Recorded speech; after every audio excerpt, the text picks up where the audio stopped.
All right.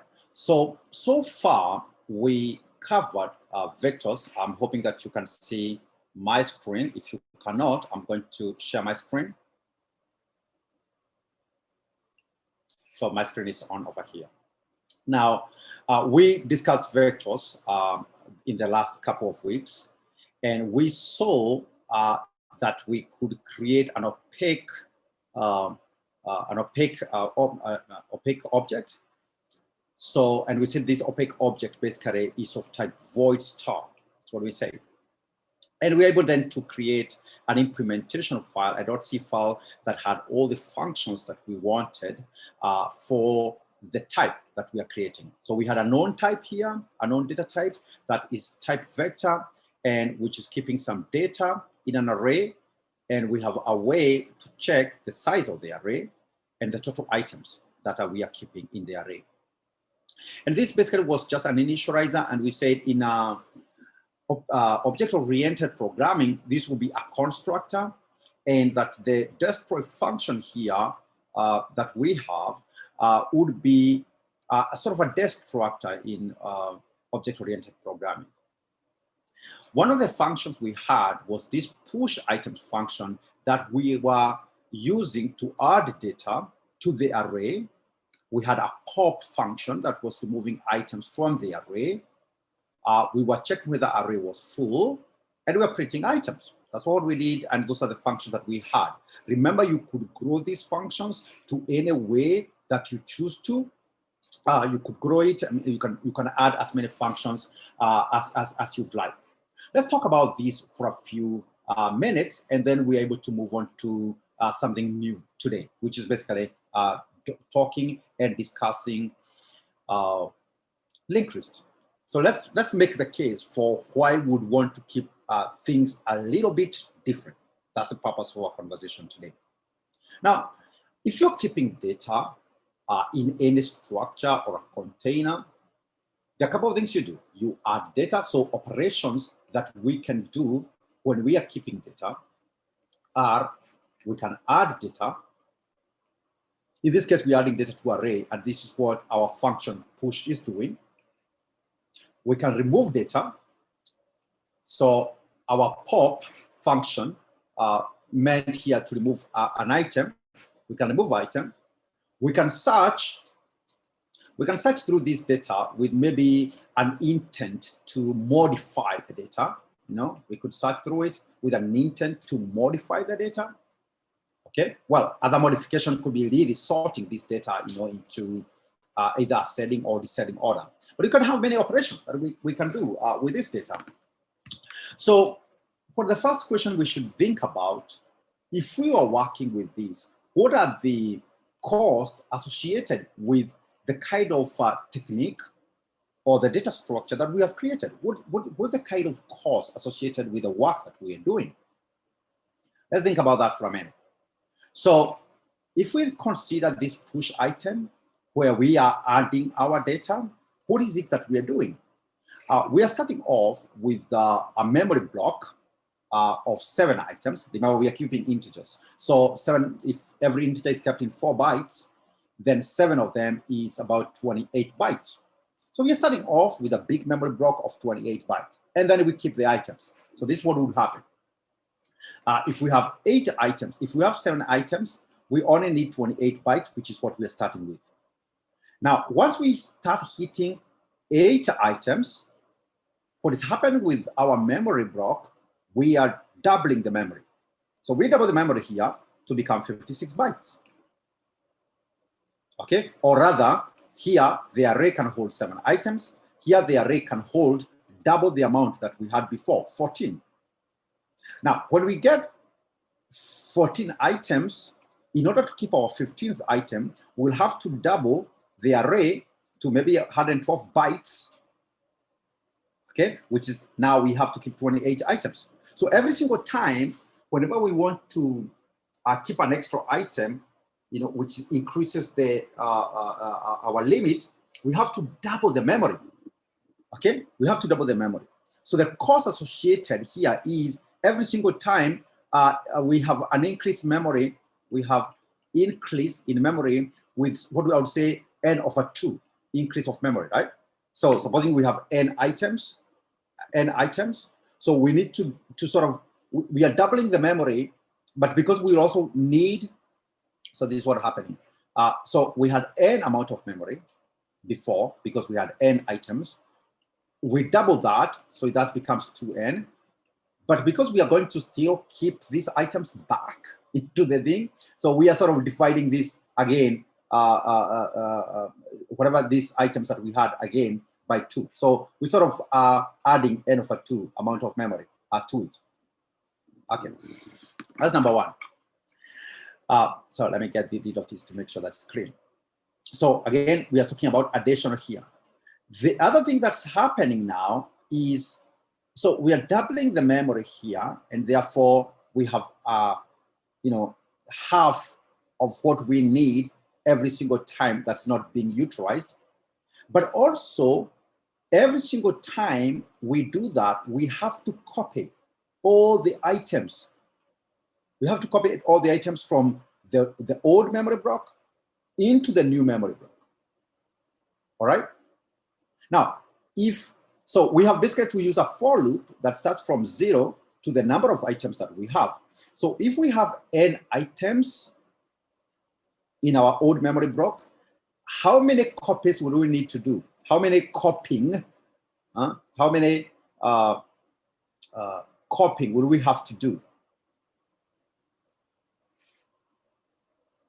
If we have n items, yeah, our array, our for loop is going to run from 0 to what? To n, right? Yeah, good. So we'll have to do this. We have to do this copying n amount of times. Well, what we say in analysis of algorithms is that, so we are sort of trying to analyze right now. We're trying to analyze how is this thing really working. So when we are adding items, we are adding just single item. When we have exhausted the memory, we have to copy items n times. So we say the cost associated with copying those items is big O of n. Big O here refers to the worst case. In this worst case, we have to copy every single item. So in worst case scenario, we are copying all the items, so it's big O of n. That's the amount of time we do, just copying the items. Plus, now, or multiplied by just adding one item to the array, which basically we're just adding one item, that's what we copied. So the result is that we have to do work associated with big O of n. That's the amount of work we have to do to copy items into the new block, just in order to add one. That doesn't appear to be very cost effective, right? Now, removing items could be easier, removing items. If we decide to remove items, just the last item in the array, if we just decide to remove the last item in the array, what would be the cost associated with that? If we are just removing one item from the array, and we are removing the last item in the array.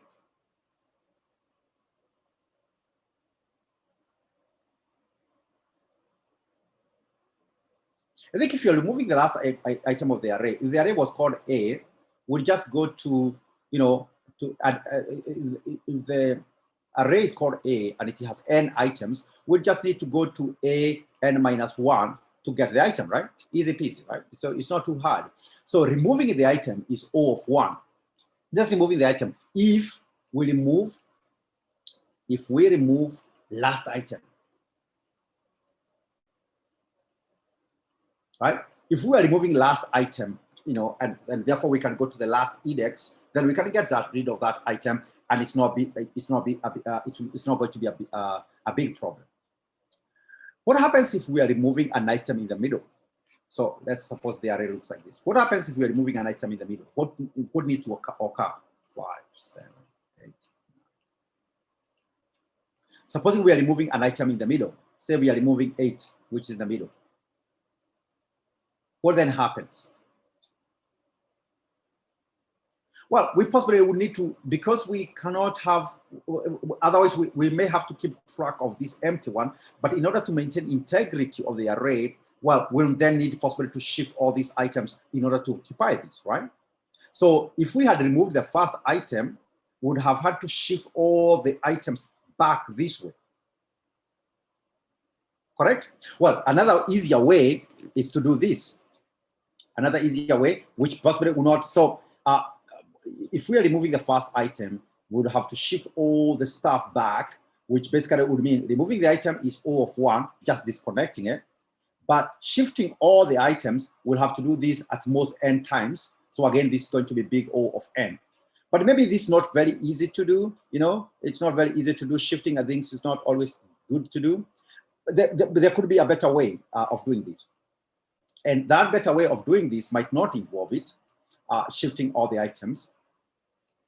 We could do this. If we had all the items, 5, 7, 8, 9, 10, 11, what we could do is if we want to remove this item over here, item number 8, the item we want to remove is 8, we'd locate this item, and then we would swap this item with the last item. You see, easy. So if we swipe them, so 11 will be here, and 8 will be here, and then we can disconnect this one. So we can be able to do this with O of 1, right? Without actually having to shift the items. Basically, we locate the item. But what is the cost related with locating an item? Locating means search. What is the cost associated with searching for an item?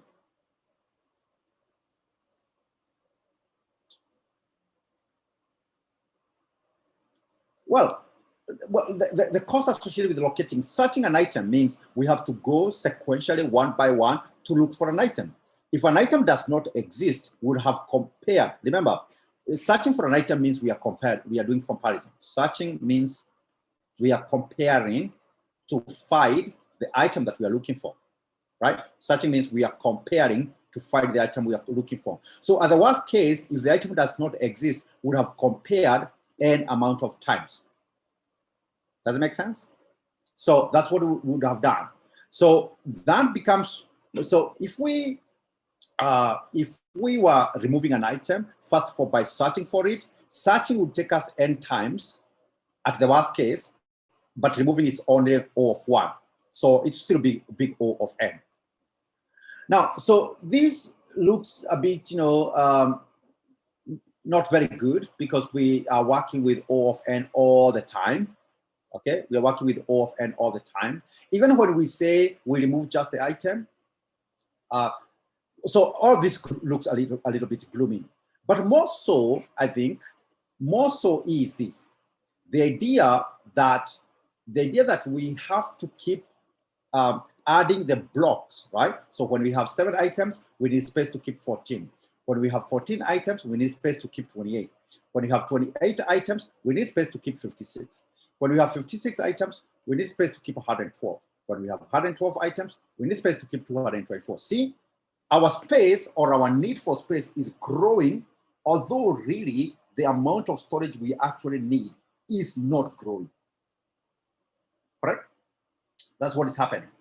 So we may possibly need to come up with a better technique. We may possibly need to come up with a better technique for storing these items. Okay, so let's talk about that. Okay, I'm going to stop this share and I'm going to start a new share which has a whiteboard, which is what we have now. I have some sort of a whiteboard that we can talk about over here. All right, so the first thing is with the array, okay, or having the vector dynamic array, well, we'll have need to allocate twice the amount of array, the amount of memory to keep n plus 1 items. Okay, so to keep n plus 1 items, we need 2n memory. Yeah, to keep keep n items, we need 2. So if we had n items, then we possibly need n amount of memory, n times whatever size of n that we need, right? So we need that. If we have n plus 1, the amount of memory we need is basically 2 times n. 2 times n size of n, right?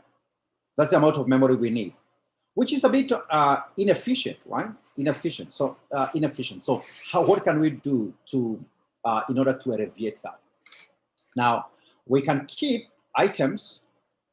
We can keep items in separate memory blocks. Separate memory blocks. So we can keep items in separate memory blocks, okay, by asking, by checking, by asking or requesting for memory, whenever we need it. Whenever we need the memory. So let's pause for a minute about that. So we can keep items in separate memory blocks by asking or requesting for memory whenever we need it. Let's go back a little bit to the idea of the array. The array looks like this, okay? Which we say sequential or continuous memory block. Continuous memory block. So the items are kept sequentially in a big memory block. We have 1, so say that's the address here is A10, is 7, is 8, is 9, is 10, is 11. So if this is A10, if we're keeping integers in 4 bytes, then this will be A14, A18, A22, etc., etc. So we are keeping these, and in order to maintain the integrity of an array, then we need to have a big continuous memory block where we can keep those items sequentially. Okay? Now, of course, the problem with that is if we need 5 items, but we have to have a block of 10, we are really wasting space. Okay? So in order to solve that problem, we use linked lists. Linked lists. So what are linked lists? Okay, now linked list. Here, each item kept in its separate memory block. Its separate memory block. So each item or data, each data value is kept in a separate memory block with, capital here, with a reference to the next block. Reference to next block. Okay, so let's see what that means. So we are saying each item, so it's going to be similar to an array. In fact, even the amount of time needed to perform operations is going to be the same, but we are going to keep each item on a separate memory block with a reference to the next one. So what does that mean? It means, yes, so it means we have an item here, say number 5 here, is kept there, but we have a reference to the next block where we have maybe a 7. We have a reference to the next one, maybe an 8. And if the last one does not have a reference to something else, it goes to null. Okay? Now, so each block here, each block is referred to as a node.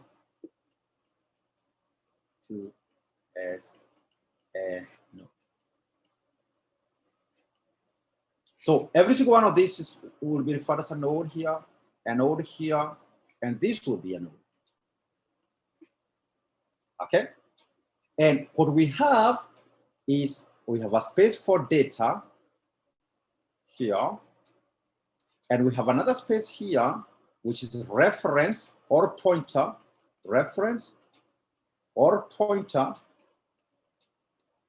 to another block, And here we said blocks are called nodes. So this is reference or pointer to another node. like that. So the items still are being kept sequentially, similar to where they are read. They are being kept sequentially, but each particular data value is kept separately, okay? And the good thing about this is we do not need to have a memory block defined prior to keeping the data. We do not need it. Whenever we need it, we ask for the memory block, and then we keep whatever we need. So if we need to keep 3 items, we only ask for 3 blocks, and we keep those items. And whenever a 4th item gets added on, then we do the same. Okay, so this is a block right here. So each block here is referred to a node, and it has two spaces, one for data value kept here, and here is a pointer or reference to the next one. Remember here what I'm saying specifically, we are not saying a reference to the next value. We are saying a reference to another node, which in itself will contain a data value and a reference to the next one. Okay, so let me draw that again. Say, supposing here we have 5, and we have reference to where 6 is, and we have reference to where 7 is, and we have reference to where 8 is. And if 8 does not have reference to something else, we say 8 will be referencing to null. It's not pointing to anything. So every pointing is to another node, not to another value. Now, how does they work? It works like this. We'll require a way to know the address of the first one, because once we know the address of the first one, we can be able to go to all the addresses. Okay, so a node, a block like this one, contains 2 parts. It contains the value and it contains a reference. It's think about it, it's a house with 2 rooms. So when we say we are keeping a reference, we are keeping an address of the entire block.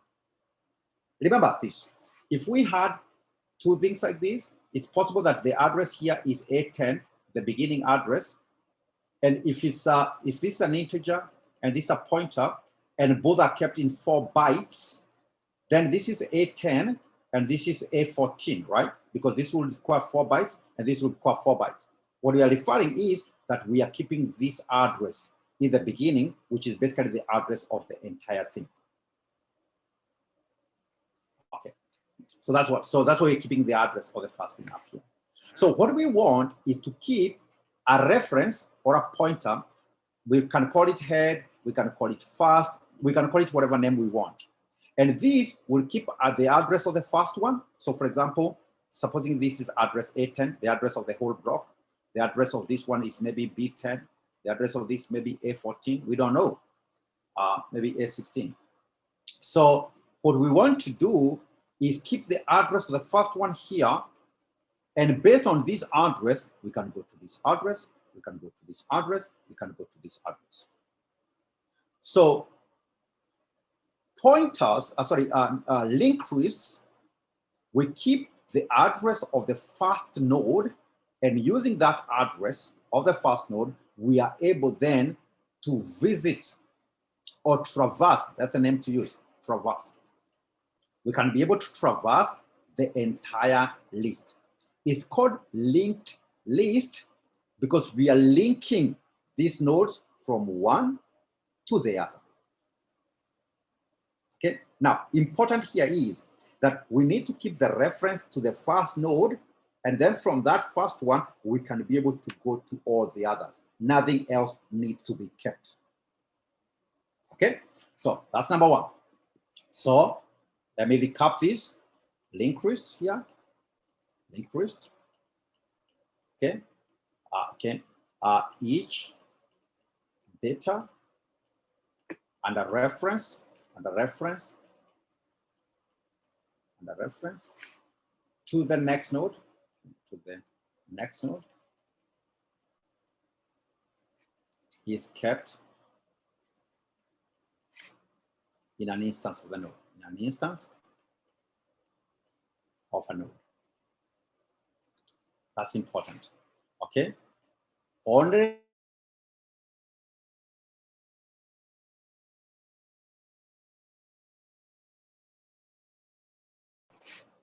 the reference to the first node, only the first node is kept, which is used to traverse, all the other nodes. For now, this must appear a bit not very efficient as well, because, well, we are keeping the reference of the first one, and only from the first one, we are able to go to all the ones, right? Which means that searching for an item is still going to be big O of n, right? Searching for an item, because it means we're going to go to the first one, then the second one, and so on and so forth. So it's still going to be big O of n. Removing an item means searching for an item and then removing the item, which is still going to be big O of n. Now, adding an item could be big O of n, or could be big O, could be a constant time, could be big O of 1. So it could be that. So we are going to see how that can be done. Remember also, for the array, if we were just adding an item, supposing we had this array, a non-fixed size array, and we did not have to worry about, where we put the item in, meaning that we did not have to double the memory, we will just keep the item at the back, and therefore adding an item to the array would be O of 1. We say why our array is taking O of n to add items is because we are copying all the items into a new block and adding them. If we had an array that was, that size did not matter, we had infinite size, and it did not matter, and we are just adding item to the array, it would be O of 1. Why? It doesn't matter. We just go to the back and add the item. So it will be O of 1. So similar to this, we can also make it O of 1 if we do not have to traverse the entire list to be able to find the last point and add the items to be there. But we are going to see that later on today. All right, so a couple of things to think about. One of them, our array, our linked list will look like this. Say we have 5 there with a reference to where 6 is, with a reference to where 7 is, with a reference to where 8 is. And if it doesn't have any reference, we say it's pointed to null, something like this. Now, this is called singly linked list. This is called singly linked list. Well, because we are only linking only one to the next one and vice versa, right? So we are linking just one node to the next one and so on and so forth. This is called a singly linked list. Another type of list, we could have a way that these not only point to the next one, but this one also points to the previous one. So it's pointing to the next one and the previous one. Next one and the previous one. And this one will just point to the next over here. It already has a, so the next one is null, so it's pointing to that. So here we have really two references. So we have the data that we are keeping. Data is here, data. And then we have 2 references, one to the previous one, and then the other one to the next one. This one is called doubly linked list. It's called doubly linked list. The idea here, we are maintaining a reference. So reference to next one and previous one. These are the main 2 types: singly linked list, doubly linked list. One, we are keeping a reference just to the next one in the singly linked list, and in the doubly linked list, we are keeping a reference to the next and the previous one. So our node formation, our node formation would be made like that.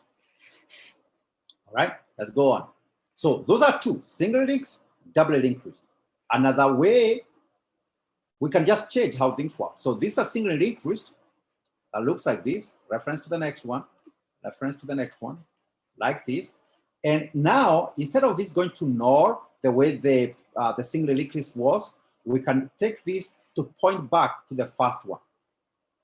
Now, it sort of forms a circle, right? So this is called circular singly linked list.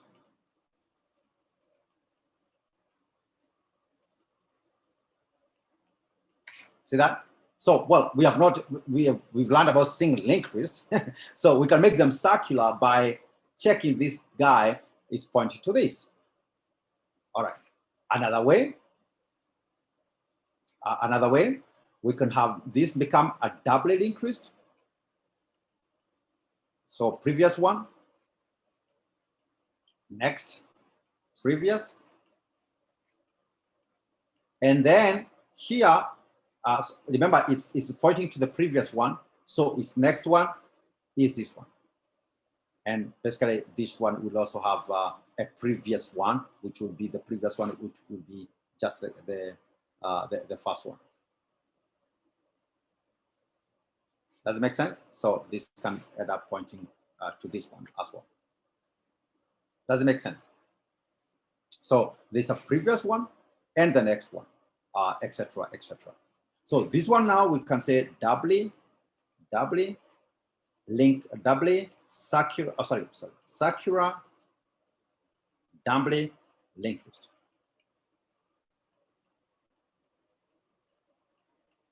So those are the 4 types. So 2 types, singly linked list and doubly linked list, and then from these 2 we derive a circular singly linked list or a circular doubly linked list. Okay, so singly linked list, doubly linked list, and from there we come up with the circular ones. Okay, remember, if we are keeping these, let's say for the double ones, we'll have to keep a previous node, or a reference to the previous node, and a reference to the next node, as we have done in the linked list. Okay. Sorry, a question comes up. So can a singly linked list node point to a doubly linked list node? Well, that would be sort of impossible. Otherwise, we can combine them, definitely. We can combine them. We can definitely combine them. That would be interesting to see, actually. Maybe it will come in an exam question. We can combine them, definitely. So that's nice and interesting question, actually. We can definitely combine them. It will come in an exam, so keep that in mind as well. Now, okay, so those are the different types for linked list. Okay, let's see. Important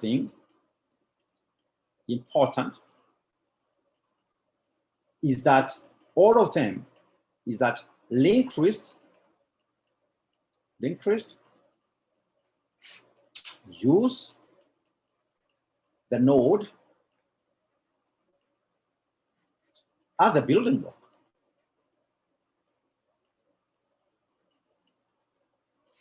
As a building block, right? So important is that linked list use the node as the building block. How does the node look like? An object like this, which has 2 things: the data, a space to keep the data value, and a reference to next one, to the next node. Or in case of doubly linked list or circular doubly linked list, we'll have 2 references to the previous one and to the next one. So let's think about how we can form this. Now, the only way to form them, of course, because we are keeping 2 things, 2 data types, right? This is, if we are keeping integers, this will be int data. So the data type here is an integer because we are keeping integer. We want to keep an integer here.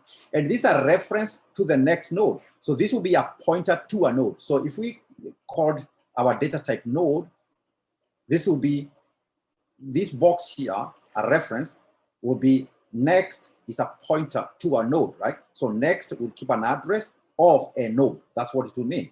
So we are keeping 2 types of data, an integer data type and a pointer to a node type, right? A pointer to a node type. So the best way to keep these is to keep them in some sort of an object, right? An object, which we cannot be able to handle these two things. So the way to form object in C language is to use struct, okay? So we can use a struct to do this. So let's talk about that for a minute. So in order to create this, remember what we want to create here. We want to create a container that can store integer data, and keep a pointer to a node, and keep a pointer to a node. Okay, integer data and a pointer to a node. So how would that do, right? We can say struct, let's call it node, struct node, okay, and what do we want to keep? Data of type integer, like this, okay, data of type integer, and then a pointer to something like this. So we can say struct node. So we make a pointer, let's call it next.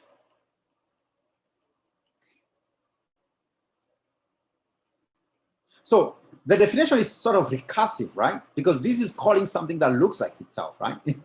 We have something like looks itself in the declaration up here. So it's recursive in nature because we are calling or we are using something that is similar to what we are really creating, right? What are the ways we can do this so that does not bring confusion? One of the things we can do so that doesn't bring confusion is to delete this guy here. And we're going to have what is called forward declaration. So we're going to have forward declaration. Let me write here, forward declaration, which basically means this. Let's create type def struct node, like this, type def struct node, and we call it node. So really, we are telling the compiler to expect something called struct node, and then rename or create a synonym for it and call it node, like this. It would be maybe prudent to keep capitals, so allow me to remove this here, and instead do something like this. Okay, so type def struct node, and we call it node, like that. So instead of now, we can say we are going to keep node next. Just remember, there's really nothing much we changed. It's just like I want to make a forward declaration so that I can use node type so that people working on this do not get confused. And then it's, of course, much cleaner and much better. So these will create something, an object like this, okay, which basically keeps the data here. And here, this is a pointer to next node.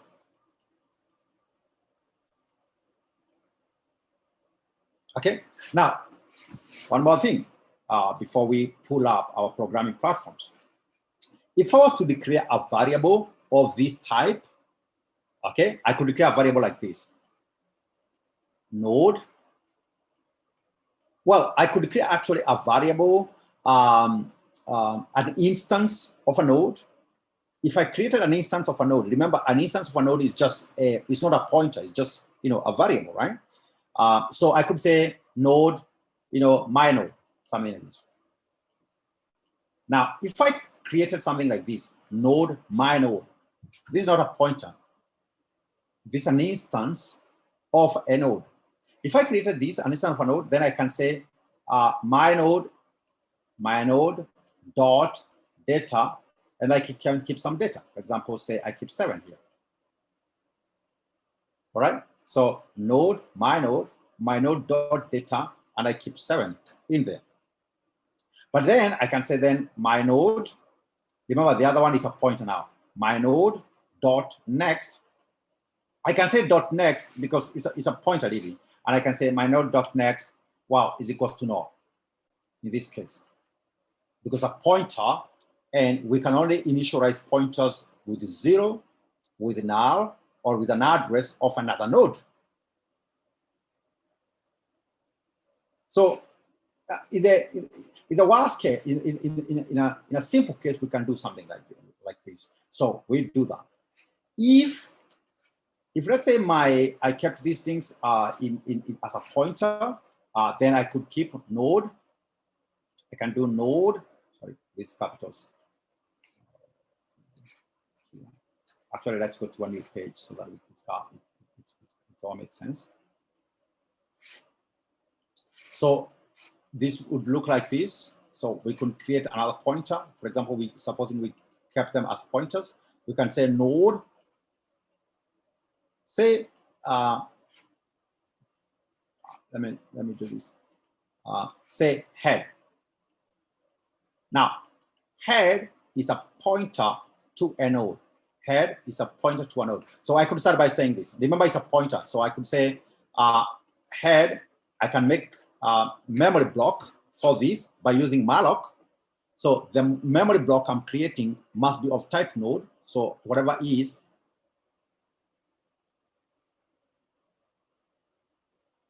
that's correct.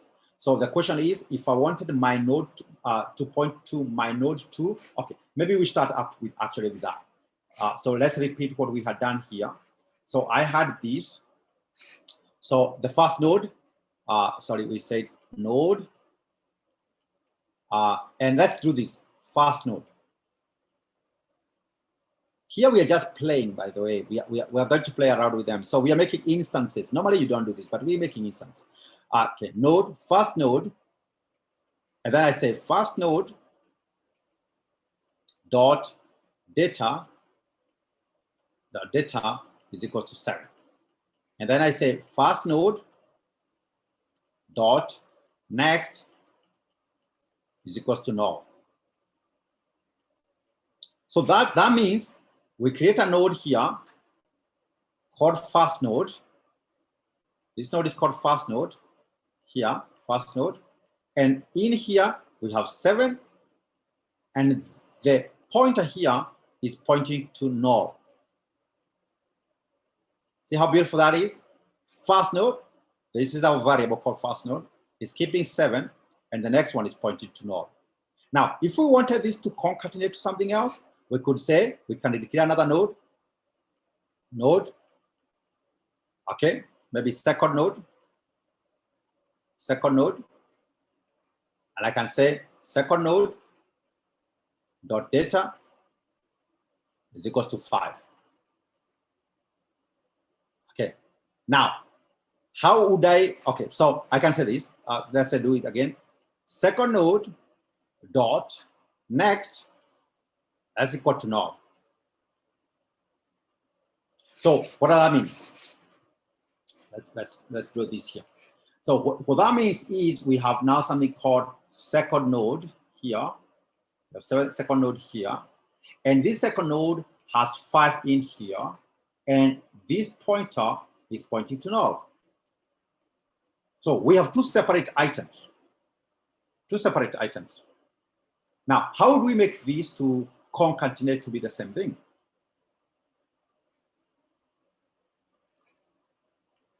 How do we make the first node to be joined with the second node? You can write from the text on the chart there. Are we able to keep it? How? Okay. Well, yeah. So we could say, instead of doing, so once we have done this, we can then say first node dot next is equals to 1. It could be address of second node, which basically means this is pointing to this.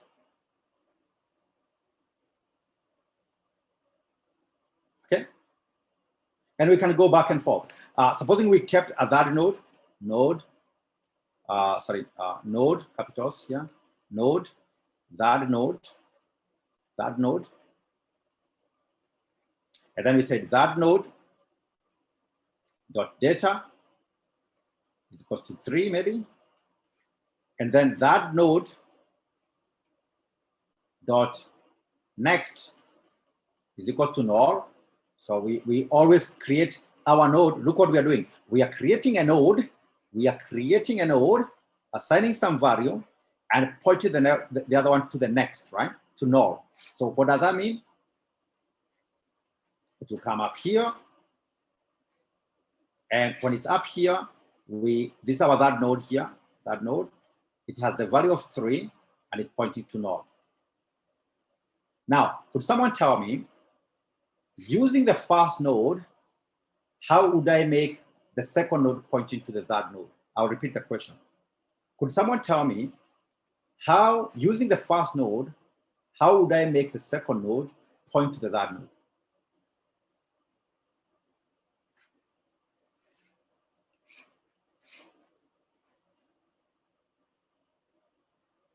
Okay, so you can say first node,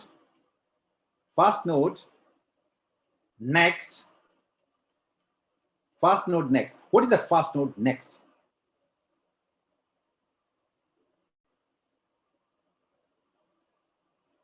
So first node it's here. First node dot next. Sorry, I'm using pointer idea. We don't want pointers. We are not working with pointers yet. So let me remove that. So first node dot next.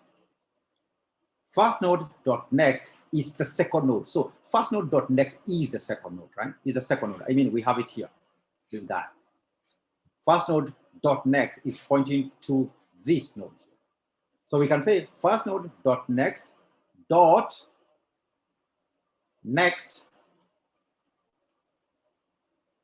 is T node. So from the first one, we go to the next, which is this one, and one there we go to the next, and this basically points this to this guy.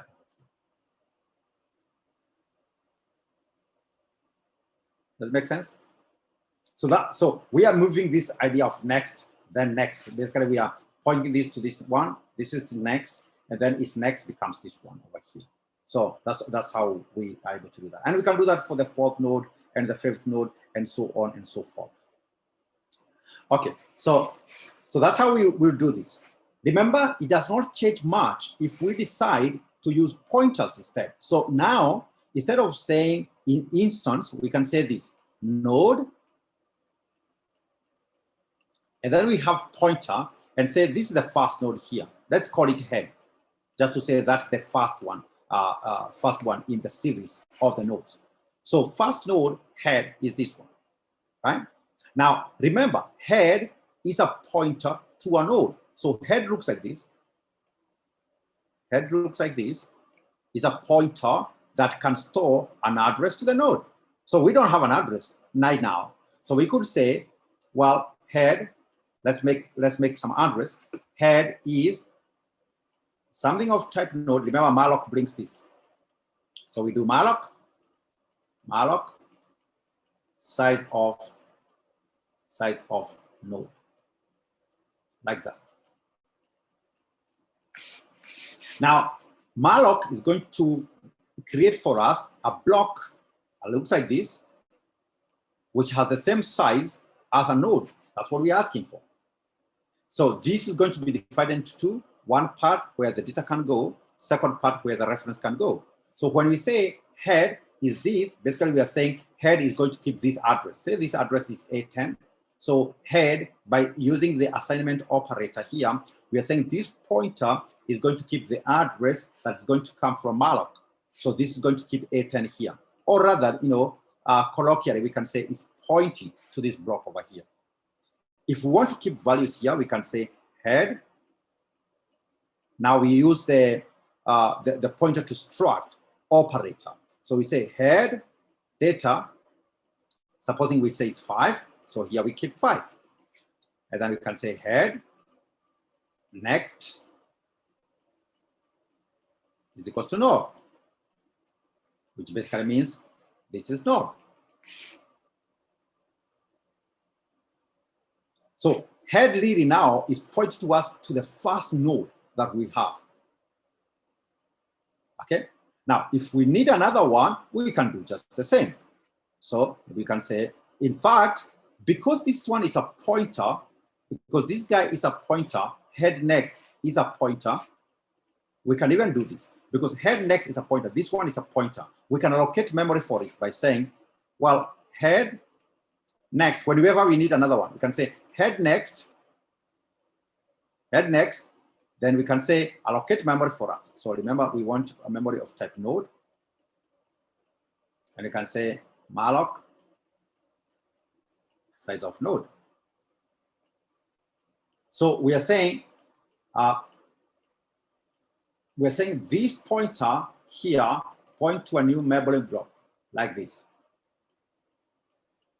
And then we can say head next, which is this, using this, the first one. Head next data, we can say 4. So we can keep 4 here. And we can say head next. And we can say this is null, which basically then assign this to null over here, the way we have done here. So we can do it like this as well. Okay, so why don't we do this? I'm going to take a programming platform and we can sort of try to code this so that you can see this in operation, okay? But this is exactly what we do. So what have we learned so far? Let's recap quickly. We started by talking about array or a vector. And we say the problem with it is that we need to allocate twice the amount of memory in order to keep n plus 1 items. So if you start with n items and we have just one additional one, we need to double the amount of memory wherever we are. Now, we said that is not very efficient. It's not economical at all. So we said we keep items in separate memory block by asking or requesting for memory whenever we need it. So that could solve the problem that we have, right? So we have an array like this, and we said the array is a sequential or a continuous block in a memory that we are keeping items in. However, for the linked list, each item or data value is kept in its separate memory block with a reference to the next block. And we saw that. So everything is kept in a memory block and each block is referred to as a node. So every data value is kept in a node and that node has a reference to the next node, and from that node to the next node, from that node to the next node, etc., etc. Okay, that's what we say. Here we have a reference to the first node, and that first node have a reference to the second one, and we can go on and so forth. And the rule that we are applying here is we use the first node in order to traverse to all the nodes in the series of the nodes that we might have. Okay, so to recap, linked list, each data and a reference to the next node is kept in an instance of a node. Okay, only a reference to the first node is kept, which is used to traverse all the other nodes. Example is this, where we are keeping just one reference to the next node and so on and so forth. And the last one, because it's not referencing to any other node, is kept as null, yes, referencing null. And we said this is called a singly linked list. We saw another type where instead of just keeping one reference to the next one, we also keep a reference to the previous one so that we can go front and we can go back. And we said that's called a doubly linked list. So these are the main types: singly linked list, doubly linked list. From them, we saw we can actually form another type of linked list called a circular singly linked list, where there's only a reference to the next, and then the last one references the first one as its next, so that we can form a circle. That's called a circular linked list. We can also do the same with a circular double linked list, where the last node, the last node's next is the first, and the first node's previous is the last node, so that we can have the tail pointing to the first one, and the first one also pointing to the tail in that kind of a circular manner. And we call this a circular doubly linked list. Now, we said it's saying that important is that the linked list use this block or this type that we are referring as a node. This is basically the building block for the linked list. We are coming to that in a minute. So the question is, would a doubly linked list have 3 data values in the struct then? Yes, that's correct. And I'm going to show you before we finish the class. Okay, so our block will look like this, where we have one place for the data value and one place as a reference to the next one. Okay, and then we started asking, how can we create it using the C language? Okay, we said, well, we have to keep this as an object. And the only way to create objects using the C language is to create them as structs. So we created a struct called node. We decided that we are going to use a forward declaration to make it easier to read. Nothing else, just to make it easier to read. So we declared, we used typedef facility to create a synonym for a struct node, which is not defined yet, and we call that node. So we are calling this forward declaration because we still have not made sense what this struct node is. Then the next line is we make sense what the struct node is, and we are keeping the two types, which is basically the data, the data that we have, the data that we are keeping, and a reference to the next node, and it looks something like this. Now, if we create an instance of this again is not a pointer. This is just an instance. We can call it my node, we can keep the data to it, and we can reference the next one to node. And we can use the mobile operators to be able to do so. And we can go back and forth. So we can create the first node. For example, here, keep the value 7. First point first node to null. We can create a second node, give it the next to be null. And using the first node, we can go to the second node by assigning the address to it. We can keep that node in a similar manner, and using the first node, we can go to its next, which will be the second node, and reference another next of the second node, which will refer to our third node over here. Okay, then, well, always working with instances means, if we're working with the instances, means that the memory that we are having is memory from the stack. And we do not want memory from the stack because we want this to be used everywhere. So the best way to do this is to start now using memory from the heap. So in order to use memory from the heap, we have to use malloc, callocate, realloc, and free, which are functions defined in stdlib for us to be able to work with. So in this example here, we defined a pointer head, which is a pointer to a node. Basically, head is going to keep in the stack, and then is going to keep memory address of something which is in the heap, but which we can get by using malloc. So for example, here head is a pointer, which is pointing to the first node, which is in the heap. And that from that first node, we can go to the second node, and so on and so forth, which is what we have done in here. Okay, so that came to the end of where we finished with the synchrony linked list. Now, somebody has asked, oh, how would we create a node for a doubly linked list?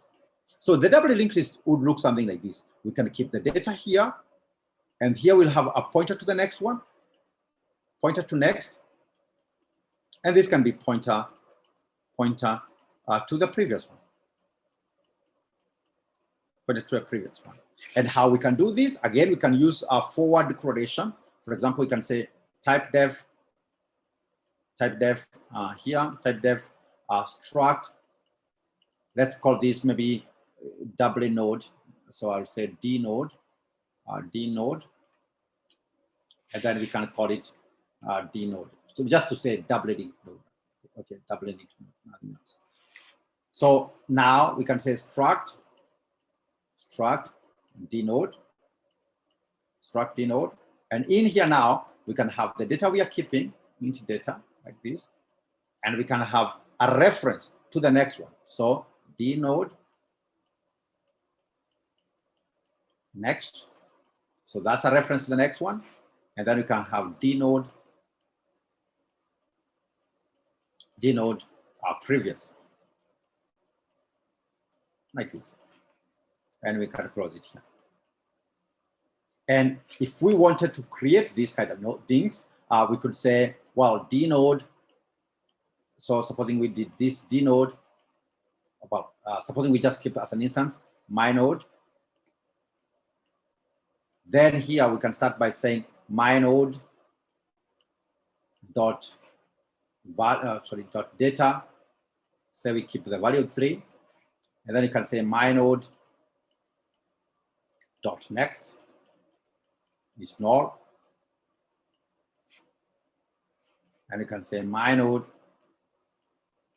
dot previous is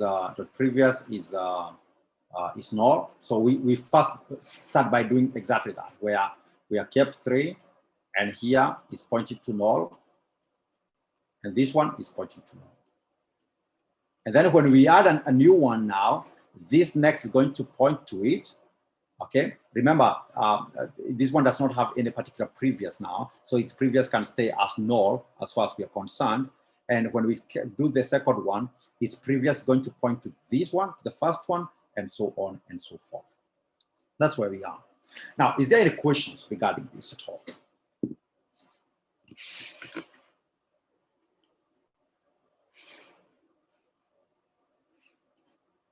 Any questions regarding this at all? So I'm going to pull up BBEdit possibly to use it for this. It's coming up. So there we are. And we can just create a small one, just to see it, just to give us a taste of things to come, so to say. So I'm going to start by saying include stdio.h, because we might need to print this. And we can say include here, include stdlib.h, something like this. Remember, we need stdlib.h because we want stdlib.h because you're going to use malloc and all those. Yeah, we are going to use malloc, free, and calloc, and all those kind of things. So we can say this, maybe this is linked list.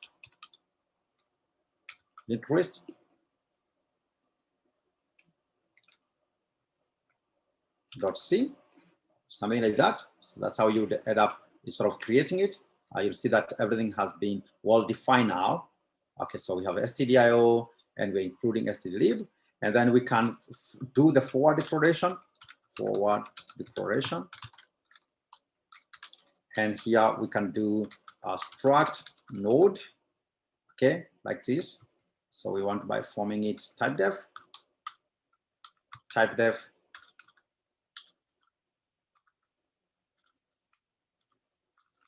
struct node.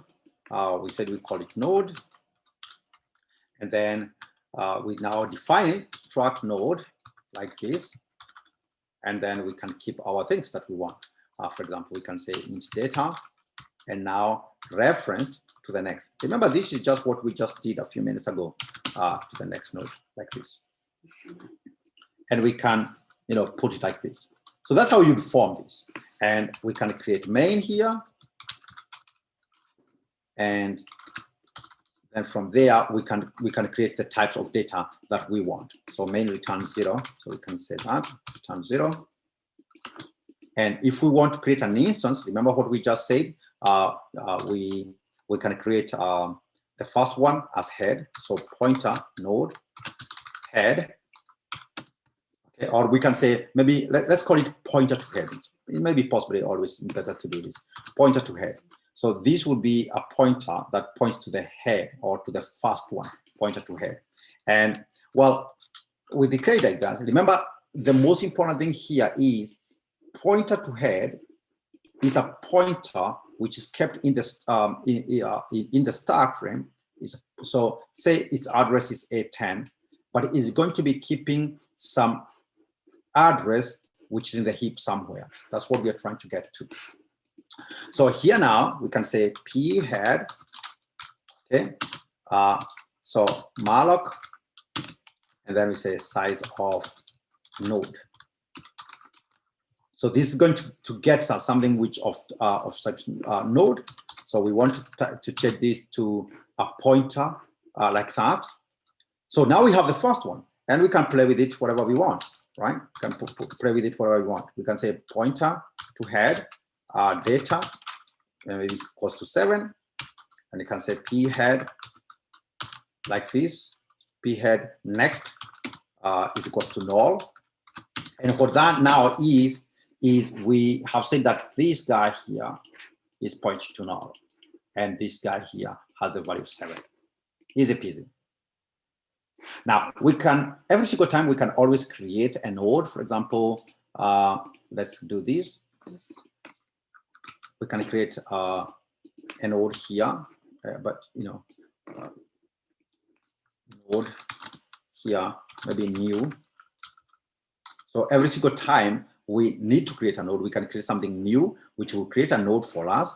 And then we can say new, and then we can give it some value. New data is 7, new next is node. So basically this would always form this kind of thing. This would always form something of this type where we have some value here. Best thing to do this possibly is to create a function, which is going to be quickly what I'm going to do. So let's create a function that returns a node. It creates just one node and returns it. So if we did that, we say this will return a node or a pointer to a node. So return a pointer to a node and we say create node. And what we're going to do is pass a value, for example, pass 7 int maybe data. So this will get some data or get some item. And once it gets an item, this function, once it gets an item, it creates a node for us, in this similar way to this, so that we make our code clean and nice. So we do that. So on receiving anything, it just creates a node for us. Okay, so we have a function create node. So this function creates new nodes for us. Full stop. That's what we want. We want a function that creates new node for us and just returns them. Okay, creates new node for us and returns them. So because here we use malloc node new. So we're using malloc here. We know malloc can return null. So we can say if new is not equal to null, if new is not equal to null, then you can do this. Right? If new is not equal to null, then you can create all these things. Otherwise, it's going to be null. And then here we can say return new. So what this function is then doing is creating a new node for us, allocating some value. So this should be item ready. It's creating some node, put some item into them. And once it puts item, it's basically checks that to us. Easy peasy, right? And then when it comes in here, we need to come up with a way that we're able to concatenate them. Right?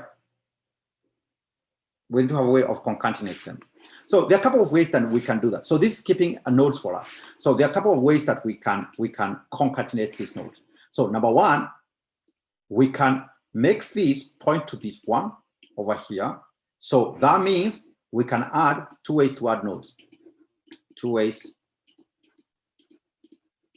to add nodes. Number one, add at the end or at the back, which means traverse entire list, traverse or visit all the nodes, traverse entire list to add it.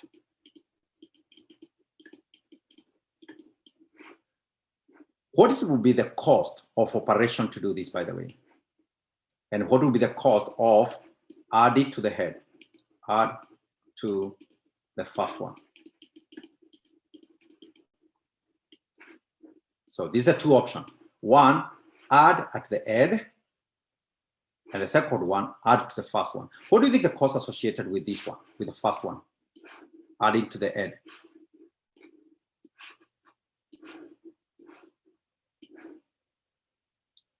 I think the answer is in what I just mentioned. Adding to the head means we go through all the nodes present until we find the one which is null. And once we find the one which is null, then we join them together, right? So the operation will be O of n because we'll have to visit all the nodes in order to add it. The other one, add to the first node. What does that actually mean? It means once we have 2, so the first one means if this was 7 here, and we have pointer to head here, which is pointed to this, and then we create a new node, say we put 3 inside, on it, and this is pointing to null. One of the things we could do is we can make, already we have this. We have this pointer here, pointing to the first one. So we can do this. We can make a new pointer, okay? Say we do node, maybe temp, a temporary one. And we say the temporary one is going to be pointing to p head, which means we have created a small pointer here called temp, which is pointing to this guy. All right, so temp is pointing to this guy because they are pointing to p head. P head is keeping the same address. So both of them are keeping the same address, which means that they are pointing to this guy. So once we do that, then we can just then say p head, this one now, p head, this one now is equals to this one we have, maybe the new one. So basically what we are saying is this guy now here, instead of pointing to this one, is now should be pointing to this one. And then we can say p head, next is equals to temp, which basically means p head next, this guy is going to go to this guy. So now the ones that we have just added is the first one. So there are two techniques: add to the first one or add to the end.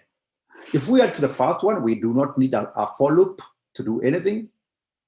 Okay, we don't need a for loop to do anything. We just keep adding them.